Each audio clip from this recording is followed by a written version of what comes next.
বিসমিল্লাহির রহমানির রহিম। Betagi girls school and কলেজের অনলাইন ক্লাসে তোমাদের সবাইকে স্বাগত। সুপ্রিয় শিক্ষার্থীবৃন্দ, তোমরা কেমন আছো? আশা করি আল্লাহর রহমতে তোমরা নিশ্চয়ই ভালো আছো। আমিও আল্লাহর রহমতে ভালো আছি। আমি Shahnaz Begum, Betagi girls school and কলেজের সহকারী শিক্ষক, বেতাগী বরগুনা। আজকে আমি তোমাদের যে বিষয়ে পাঠদান করাবো তা হচ্ছে নবম দশম শ্রেণীর পৌরনীতি। আর এই পৌরনীতি বিষয়টি আমি আরও আগেও অনলাইনে 2টি ক্লাস দিয়েছিলাম।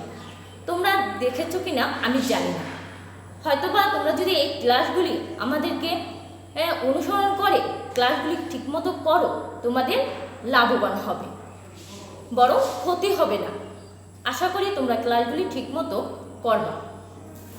তো আজকে আমি তোমাদেরকে যে অধ্যায়টি বিস্তারিত আলোচনা করব তা হচ্ছে নবম অধ্যায়, নাগরিক সমস্যা ও আমাদের করণীয়।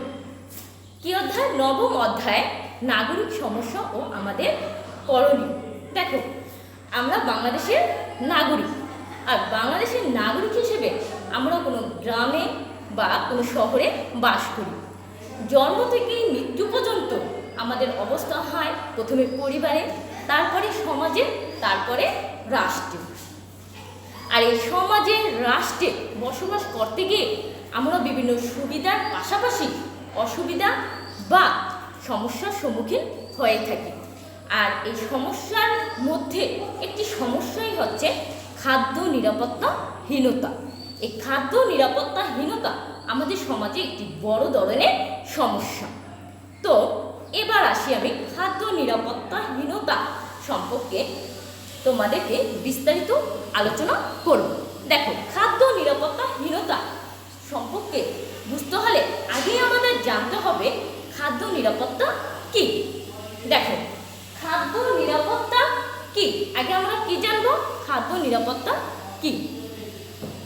খাদ্য নিরাপত্তা বলতে মূলত আমরা খাদ্য প্রাপ্তিকে বুঝি না। খাদ্য উৎপাদন, খাদ্যের প্রাপ্যতা, খাদ্য ক্রয় ক্ষমতা এবং খাদ্যের পুষ্টি, মূলত এই বিষয়গুলিকে বুঝে থাকি।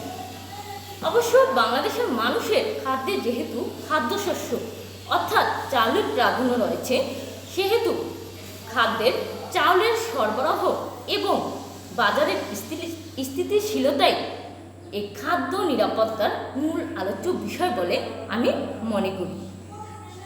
এবার আসি খাদ্য নিরাপত্তাহীনতার প্রকৃতি, অর্থাৎ বাংলাদেশের খাদ্য নিরাপত্তাহীনতার স্বরূপ কি বা প্রকৃতি কি।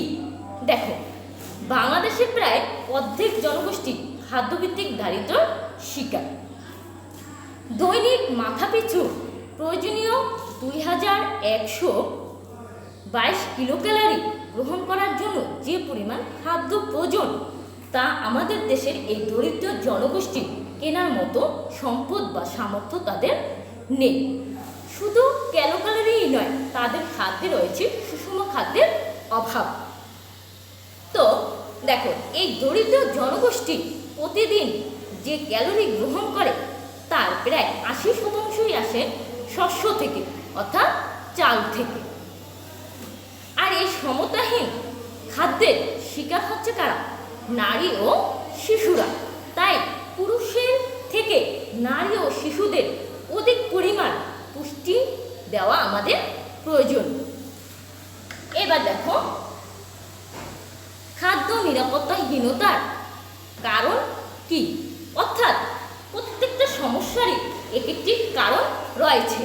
প্রত্যেকটা সমস্যার সৃষ্টির পেছনে কোনো না কোনো কারণ থাকে।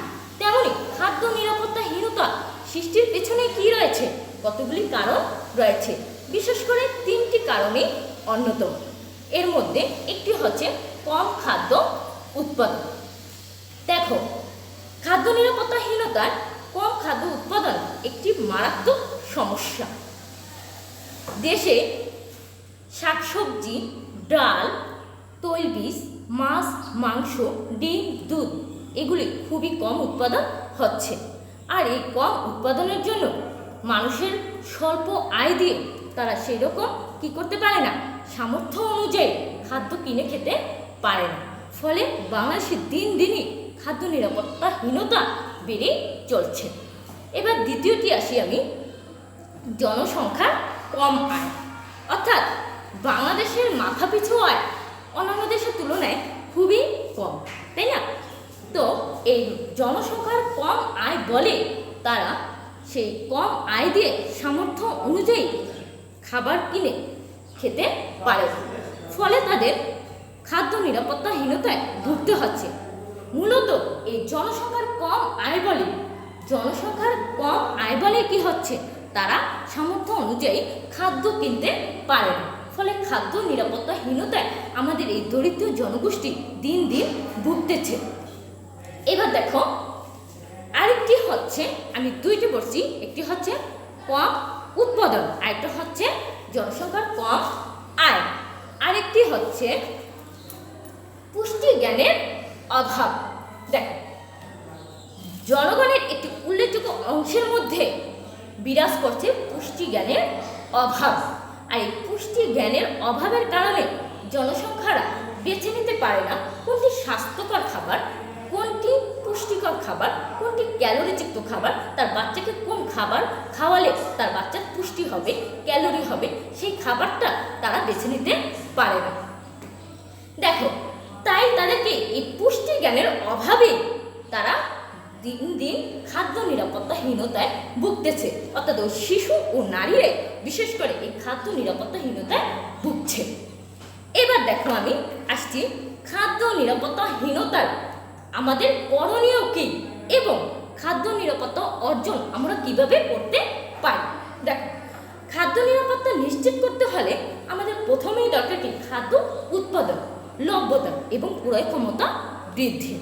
পৃথিবীর অনেক দেশে যেমন চীন, ভারত, সিঙ্গাপুর এবং আফ্রিকা সহ অনেক দেশে অধিক জমি ক্রয় করে তারা খাদ্য উৎপাদন বৃদ্ধির পরিকল্পনা করছে, যাকে আমাদের দেশেও কিন্তু এরকম পরিকল্পনা করতে পারে। তাহলে কি আমরা কিন্তু এই খাদ্য নিরাপত্তাহীনতা থেকে রক্ষা করতে পারি। এছাড়াও দেখো, গৃহস্থের খাদ্য নিরাপত্তা নির্ভর করে খাদ্য উৎপাদন, লভ্যতা এবং বাজারে খাদ্যের সহজলভ্যতার উপর। এই খাদ্য নিরাপত্তাহীনতা থেকে রক্ষা পেতে হলে খাদ্য উৎপাদন বৃদ্ধির জন্য কৃষককে যদি সহজ শর্তে ঋণ দেয়, তবে সেই ঋণ কৃষকরা ব্যবহার করে খাদ্য উৎপাদন বৃদ্ধির চেষ্টা করতে পারে। তাহলে কিছুটা হলেও আমাদের খাদ্য নিরাপত্তাহীনতা থেকে আমরা রক্ষা পেতে পারি। এবার দেখো, এছাড়াও এই খাদ্য ভোগ এবং সরবরাহে একটি স্বাস্থ্যকর এবং উৎপাদনশীল জাতি উপহার দিতে পারে না। এজন্য দরকার কি, খাদ্যের মান এবং গুণ দুটি নিশ্চিত করা। এই খাদ্য নিরাপত্তাহীনতার আরেকটি বড় সমস্যা হচ্ছে খাদ্যের ভেজাল। এই খাদ্য ভেজাল খাদ্য নিরাপত্তার একটি বিরাট প্রতিবন্ধকতা, যা আমাদের মানব স্বাস্থ্যে খুবই ক্ষতিকর প্রভাব ফেলে। আমাদের করণীয় এবং সরকারের এক্ষেত্রেও অনেক করণীয় রয়েছে। পরিচালিত আইন ব্যবহার করে অথবা প্রয়োজন অনুযায়ী আইন সংস্কার করে এবং সামাজিক সচেতনতা সৃষ্টি করার মাধ্যমে সরকার কর্তৃক খাদ্য ভেজাল নিয়ন্ত্রণ করা আমাদের খুবই জরুরি। এছাড়াও দেখো, আমাদের করণীয় কি, এই খাদ্য নিরাপত্তাহীনতা দূর করতে হলে আমরা আমাদের বাড়ির আশেপাশে খালি জায়গায় শস্য উৎপাদন করে সেখানে শস্য উৎপাদন করে সেই শস্যের চাহিদা আমরা মেটাতে পারি। এছাড়াও ব্যক্তিগতভাবে আমরা খাদ্যাভ্যাস সম্পর্কে সচেতন হয়ে এই খাদ্য নিরাপত্তা নিশ্চিত করতে পারি। তো আজকে আমি তোমাদের এই বাংলাদেশের একটি সমস্যা খাদ্য নিরাপত্তাহীনতা এবং এর সমাধান কিভাবে আমরা পেতে পারি এ সম্পর্কে তোমাদেরকে বিস্তারিত বললাম। আশা করি তোমরা মনোযোগ সহকারে শুনেছ এবং ক্লাসটি দেখেছ। আজ এই পর্যন্তই, তোমাদের সুস্বাস্থ্য কামনা করছি।